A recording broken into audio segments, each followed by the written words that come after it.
Movie की शुरुआत में हमें बताया जाता है कि अपराधी लोग हमारे साथ समाज में रहने के लायक नहीं होते हैं, इसलिए उनके लिए एक खास जगह बनाई गई है और वो जगह एक बड़े से रेगिस्तान के बीच में मौजूद है। अब जो लोग किसी अपराध के लिए यहाँ पर आते हैं उन्हें बैड बैचर्स कहा जाता है और प्रत्येक कैदी को अपनी आइडेंटिटी के लिए एक सेपरेट कोड दे दिया जाता है। इस एरिया में कैदियों को दो ग्रुप में डिवाइड किया गया है। एक ग्रुप नॉर्मल इंसानों का होता है जिसे कंफर्ट ग्रुप कहते हैं और दूसरा नरभक्षी इंसानों का। अब यहाँ पर एक गाड़ी आती है जिसमें कुछ पुलिस ऑफिसर्स एक लड़की को लाते हैं और उसे इस जेल में छोड़कर वहां से चले जाते हैं। एक्चुअली में यहाँ पर फिलहाल 5000 से ज्यादा कैदी रह रहे हैं और वो सब भाग ना पाए इसके लिए इस एरिया के चारों ओर स्टील की बहुत बड़ी दीवार होती है। अब जो लड़की यहाँ पर नई आई है उसका नाम अर्लेन होता है। वो यहाँ से आगे निकलती है तब उसे एक नोटिस बोर्ड दिखाई देता है जिस पर लिखा होता है कि इससे आगे का एरिया अमेरिका के हिस्से में नहीं आता है और इस एरिया में किसी भी इंसान के साथ जो भी होता है उसकी जिम्मेदारी अमेरिका पुलिस को नहीं होगी। अब हम अर्लेन के पास एक पेज देखते हैं जिस पर लिखा होता है find the dream find the comfort. इस लाइन में कंफर्ट वो जगह होती है जहाँ पर सभी बैड बैचर्स रहते हैं। अब अर्लेन आगे की ओर निकल जाती है जहाँ पर उसे एक कार दिखाई देती है जो कि पूरी तरह से खराब होती है। अर्लेन कुछ देर आराम करने के लिए उसमें बैठ जाती है। तभी हम देखते हैं कि एक गाड़ी उसकी ओर आ रही होती है, लेकिन जब अर्लेन को इसके बारे में पता चलता है तब तक बहुत देर हो जाती है और वो लोग उसे पकड़ लेते हैं। जब उसे होश आता है तो वो खुद को बंधा हुआ पाती है और वो देखती है कि उसे दो लड़कियां किडनैप करके यहाँ पर लाई हैं, जिनमें से एक अब उसके पास आती है और उसका हाथ काटने लगती है और बाद में उसका एक पैर भी काट देती हैं। दरअसल ये औरतें नरभक्षी ग्रुप की कैदी होती हैं। इन्हें रेगिस्तान में कुछ खाने को नहीं मिलता है इसलिए वो सभी इंसानों को खाना शुरू कर देते हैं। इन कैनिबल की एक स्ट्रॉन्ग टीम होती है जो सभी मिलजुल कर एक साथ काम करते हैं। वहाँ पर बहुत सारे हाथ पैर कटे हुए लोग होते हैं जिनको इन कैनिबल्स ने बंदी बनाया है। जब भी उन्हें भूख लगती है वो उन्हीं प्रिजनर्स में से किसी एक को चूज करके उनके बॉडी पार्ट्स को पकाकर खा लेते हैं और अब अर्लेन भी उन लोगों का शिकार हो चुकी है। अब वो समझ आते हैं कि बहुत जल्द उसकी पूरी बॉडी इन नरभक्षियों का शिकार बन जाएगी। जिंदा बचने के लिए यहाँ से भागने के अलावा और कोई दूसरा ऑप्शन नहीं बचता है, लेकिन उसकी इस हालत में भागना भी असंभव होता है क्योंकि वो अपना एक हाथ और पैर खो चुकी है। साथ ही उसे एक रूम में चैन से बांधा गया है। अब उसे एक आइडिया आता है और वो अपना सारा लेटरिन बॉडी पर लगा लेती है। नेक्स्ट डे एक कैनिबल लेडी उसे चेक करने के लिए आती है। तब वो उसे लेटरिन से लथपथ देकर उसे चैन से फ्री कर देती है और उसे साफ करने के लिए बाहर ले जाती है। अब जब वो लेडी पानी लेने के लिए जाती है तो अर्लेन वहाँ पर पड़ी एक रोड को अपने पास छिपा लेती है और जब वो कैनिबल लेडी वापस आकर उसे क्लीन करने लगती है तो मौका पाकर अर्लेन उस पर रोड से वार करती है जिससे वो नीचे गिर जाती है और उसके बाद अर्लेन उस पर बार बार रोड पटकती है जिससे वो लेडी मर जाती है। अब अर्लेन रेंगते हुए वहाँ से भागने की कोशिश करती है और तभी उसे वहीं पर पड़ा एक स्केटिंग बोर्ड दिखता है जिसकी मदद से वो भागने की कोशिश करती है। वो एक बहुत बड़ा रेगिस्तानी इलाका होता है इसलिए अर्लेन ज्यादा दूर नहीं जा पाती है और बीच में ही भूख और प्यास के मारे बेहोश हो जाती है। अब वहीं पर एक आदमी होता है जो कि उसी इलाके में रहता है। वो ना तो कंफर्ट ग्रुप से बिलोंग करता है और ना ही कैनिबल से, यानी कि वो अकेले ही अपनी धुन में रहता है। वो आदमी काफी बूढ़ा होता है इसलिए आज तक वो कैनिबल का शिकार नहीं हुआ था।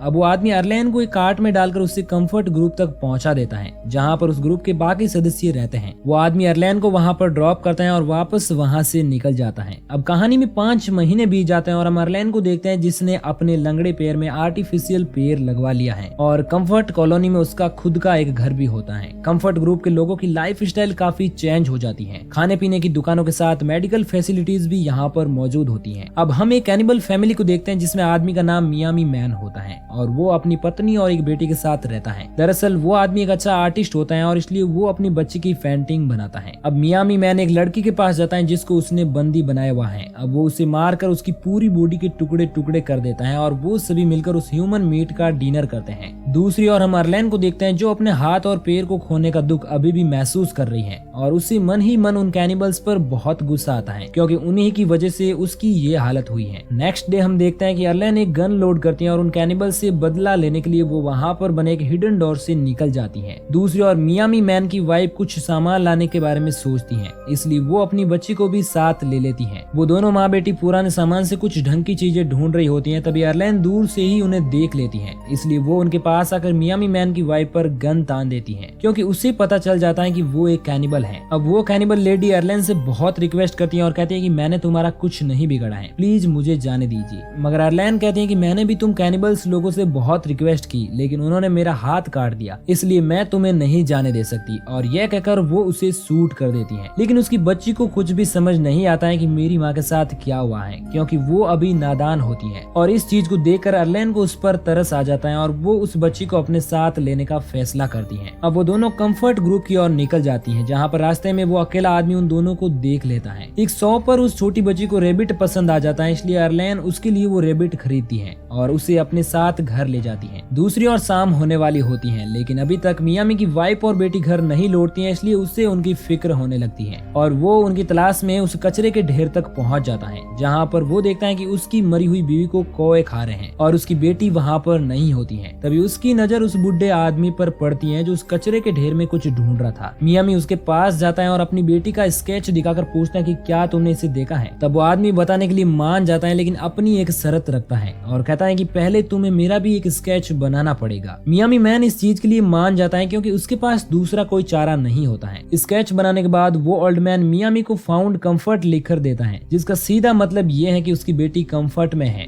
दूसरी ओर नाइट में अर्लेन उस बच्ची को एक क्लब में ले जाती है, जहाँ पर कंफर्ट का सबसे अमीर आदमी होता है, जिसका नाम ड्रीम होता है। कंफर्ट में वो सभी लोगों का हीरो होता है क्योंकि वो अकेला ही उन लोगों के लिए ड्रग्स लाता था। उस ड्रग्स की खास बात ये होती है कि उस ड्रग्स को लेने के बाद आदमी एक अलग ही दुनिया में खो जाता है, जो कि सपनों की दुनिया होती है और इसी वजह से सभी लोग उसे द ड्रीम नाम से पुकारते हैं। अब वहाँ पर अर्लेन भी थोड़ी ड्रग्स ले लेती है। उसी वक्त उस बच्ची का रेबिट वहाँ से भाग जाता है, इसलिए वो उसका पीछा करते करते अर्लेन से काफी दूर चली जाती है और इस तरह वो ड्रीम के पास पहुँच जाती है और ड्रीम उस बच्ची को अपने साथ ले जाता है। दूसरी ओर अर्लेन पर उस ड्रग का असर होने लगता है, जिसकी वजह से उसे कुछ भी होश नहीं रहता है और वो चलते चलते कंफर्ट से बाहर आ जाती है। नशे में उसे ये भी पता नहीं चलता है कि मियामी उसके पास खड़ा है। नेक्स्ट मॉर्निंग जब उसे होश आता है तो वो अपने आप को कंफर्ट से काफी दूर पाती है और उसके सामने मियामी मैन खड़ा होता है, जिसके हाथ में अर्लेन की आर्टिफिशियल टांग होती है। अब मियामी उसे अपनी बेटी का स्केच दिखाते हुए पूछता है कि क्या तुमने इसे कहीं देखा है। तब अर्लेन झूठ बोलती है और उसे मना कर देती है। दरअसल कंफर्ट में किसी भी कैनिबल का एंटर करना मना होता है और अगर कोई चला जाता है तो वहाँ के गार्ड उसे शूट करके मार देते हैं। इसलिए मियामी अर्लेन के साथ एक डील करता है और कहता है कि अगर तुम मेरी बेटी को कंफर्ट से ढूंढ कर ले आओगी तो मैं तुम्हें छोड़ दूंगा और अर्लेन इस डील को मान जाती है। मियामी उसे वार्न करता है कि अगर तुमने ऐसा नहीं किया तो मैं तुम्हें किसी भी हालत में जिंदा नहीं छोड़ूंगा। अब डील डन होने के बाद वो दोनों कंफर्ट की ओर निकल जाते हैं, जहाँ पर रास्ते में उन्हें एक कैनिबल मिलता है जो मियामी से कहता है कि अगर तुम मुझे इस लड़की की एक टांग काट कर देते हो तो मैं तुम्हें गाड़ी का फ्यूल दे सकता हूँ। मियामी इसके लिए मना करता है, तब वो उसे धमकाता है और कहता है कि मैं तुम्हें मारकर इस लड़की को यहाँ से ले जाऊंगा। तब मियामी बिना दिक्कत के अर्लेन को उसे सौंप देता है। अब जब वो अर्लेन को लेकर वहाँ से जा रहा होता है तभी मियामी पीछे से एक चाकू फेंकता है, जिसकी वजह से वो कैनिबल मारा जाता है। अब मियामी उस आदमी का सारा सामान ले लेता है और साथ ही एक हाथ भी काट लेता है। इसके बाद वो दोनों बाइक पर कंफर्ट की ओर निकल जाते हैं, लेकिन बीच रास्ते में रेतीला तूफान आ जाता है, जिसकी वजह से उन्हें अपने टेंट के नीचे बैठकर रुकना पड़ता है। अब तूफान रुकते रुकते रात हो जाती है, इसलिए मियामी अपना डिनर बनाने के लिए उस आदमी के हाथ को पकाता है। तब अर्लेन उससे पूछते हैं कि तुम कैनिबल कैसे बने। तब मियामी बताता है कि जब मैं 16 साल का था तो एक बोट के जरिए अमेरिका आया था और मेरे पास अमेरिका की नागरिकता नहीं थी, इसलिए मुझे बैड बैचर्स बनाकर यहाँ पर भेज दिया गया। अब बातों ही बातों में वो दोनों एक दूसरे के काफी क्लोज आ जाते हैं, लेकिन उसी वक्त पीछे से कोई मियामी को शूट कर देता है और वो कोई कंफर्ट ग्रुप का आदमी होता है जो अर्लेन को अपने साथ चलने के लिए कहता है। इसलिए अर्लेन थोड़ा सोच विचार कर उसके साथ चली जाती है, लेकिन कंफर्ट में जाने के बाद उसे अच्छा फील नहीं होता है क्योंकि वो उस टाइम को मिस कर रही थी जब मियामी उसके साथ होता है। उसने उसकी जान बचाई थी और उन दोनों ने काफी वक्त एक दूसरे के साथ गुजारा था, इसलिए अब वो मियामी को पसंद करने लगती है। अब वो फैसला करती है कि वो वापस मियामी के पास जाएगी और उसी के साथ अपनी लाइफ गुजारेगी। इसलिए अगले दिन वो वापस उसी जगह पर पहुंच जाती है जहाँ पर उसे मियामी तो नहीं मिलता है, लेकिन उसकी आर्ट बुक मिलती है जिसमें वो स्केच बनाता था। अब वो उसे उठाती है और वापस कंफर्ट की ओर निकल जाती है। अब हम उस ओल्ड आदमी को देखते हैं जो कि डेजर्ट में अकेला बैठा है। तभी उसे कुछ दूरी पर कौवे उड़ते हुए नजर आते हैं और इस चीज से वो समझ जाता है कि वहाँ पर कुछ गड़बड़ जरूर है। जब वो वहाँ पर जाता है तो देखता है कि मियामी वहाँ पर बेहोश पड़ा है। अब वो एक कौवे को पकड़ता है और उसे मियामी को खिलाता है और उसकी हेल्प करता है। दूसरी ओर अर्लेन उस स्केच बुक को देख रही होती है जिसमें बहुत सारी पेंटिंग बनी हुई थी। तभी उसे उसकी बेटी का स्केच भी मिलता है, जिसे देखकर अर्लेन फैसला करती है कि वो किसी भी हालत में मियामी की बेटी को ढूंढेगी और अगले दिन वो उसके स्केच को लेकर हर शॉप पर जाकर उसके बारे में पूछती है, मगर कोई भी उसको नहीं पहचानता है। इसलिए थक हार कर अर्लेन वहाँ पर बैठ जाती है। तभी वो मियामी की बेटी को देखती है जो कि ड्रीम के घर से निकलने वाली औरतों के साथ होती है। अब हमें यहाँ पर पता चलता है कि ड्रीम के कोई भी बच्चे नहीं होते हैं, इसलिए वो मियामी की बेटी को अडॉप्ट कर लेता है। इस तरह अर्लेन को ये तो पता चल जाता है कि मियामी की बेटी कहाँ पर है, मगर वो उसे कभी वापस नहीं ला सकती क्योंकि ड्रीम इस ग्रुप का सबसे पावरफुल लीडर होता है। अब अर्लेन को एक आइडिया आता है, इसलिए वो ड्रीम के घर जाती है जहाँ पर बहुत सारी औरतें ड्रग बना रही थी और ड्रीम बताता है कि मेरी पूरी सक्सेस इसी ड्रग बिजनेस में है। तब अर्लेन उससे कहती है कि मैं भी इन औरतों की तरह यहाँ पर काम करना चाहती हूँ और इस बात के लिए ड्रीम हामी भर देता है। अब एक औरत अर्लेन को एक रूम में ले जाती है जहाँ पर वो वॉशरूम का बहाना बनाकर अपने आर्टिफिशियल पैर से गन बाहर निकालती है और बाहर आकर उस लेडी को गन पॉइंट पर ले लेती है। अब वो ड्रीम से कहती है कि अगर तुम इस औरत को बचाना चाहते हो तो इस बच्ची को मेरे हवाले कर दो। वो लेडी ड्रीम की वाइफ होती है, इसलिए उसे उसकी डील माननी पड़ती है और उस बच्ची और लेडी के साथ वो कंफर्ट एरिया से बाहर आ जाती है। बाहर आने के बाद वो उस लेडी को वापस भेज देती है और खुद उस बच्ची के साथ डेजर्ट की ओर निकल जाती है। आगे जाने पर उसे मियामी भी मिल जाता है जो अपनी बच्ची को पाकर काफी खुश होता है। तब अर्लेन मियामी मैन से उसे अपने साथ ले चलने के लिए कहती है, मगर वो उसे मना करता है और कहता है कि हम लोग कैनिबल हैं और अगर तुम मेरे साथ चलोगी तो कोई ना कोई तुम्हें मार देगा, इसलिए तुम्हारे लिए बेहतर यही है कि तुम वापस कंफर्ट में चली जाओ। लेकिन अर्लेन अभी भी उसे मना करती है और कहती है कि मुझे कोई भी फर्क नहीं पड़ता है कि तुम कौन हो, मैं बस तुम्हारे साथ अपनी जिंदगी गुजारना चाहती हूँ और मैं तुमसे बहुत ज्यादा प्यार करती हूँ। अब मियामी की बच्ची को भूख लग जाती है और वो कहती है कि मुझे नूडल खाने हैं, मगर वहाँ पर नूडल नहीं होता है, इसलिए मियामी उसके खरगोश को मारकर उसे खिला देता है और अब वो तीनों एक दूसरे के साथ खुश होते हैं। इसी के साथ ये मूवी यहीं पर एंड हो जाती है। तो दोस्तों, अगर आपको ये वीडियो पसंद आया हो तो वीडियो को लाइक और चैनल को सब्सक्राइब जरूर करना। बाकी मैं मिलूंगा आपसे किसी नई दिन नई कहानी के साथ, तब तक के लिए थैंक यू।